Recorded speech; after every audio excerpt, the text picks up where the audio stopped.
ನಾವು ಏನ್ ಮಾಡ್ಬೇಕು ದೊಡ್ಡ ಆ ರೋಗದೊಟ್ಟಿಗೆ ಮಾತಾಡಬೇಕು. ನಾವು ಹೇಳುವಾಗ ನಡೀತದೆ ಅದು.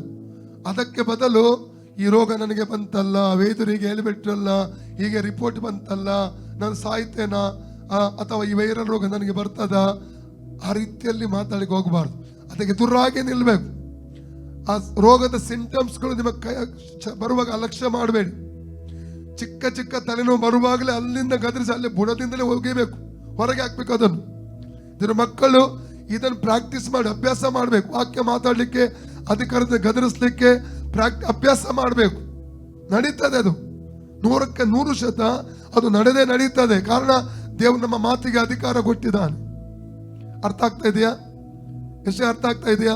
ಯಾಕಂದ್ರೆ ನೋಡಿ, ಜೀವ ಕೊಡುವಂತ ಅಥವಾ ಮರಣ ಕೊಡುವಂತ ಅಧಿಕಾರ ನಮ್ಮ ಮಾತಿಗೆ ಇದೆ ಎಂಬುದಾಗಿ ವಾಕ್ಯ ಹೇಳ್ತಾರೆ.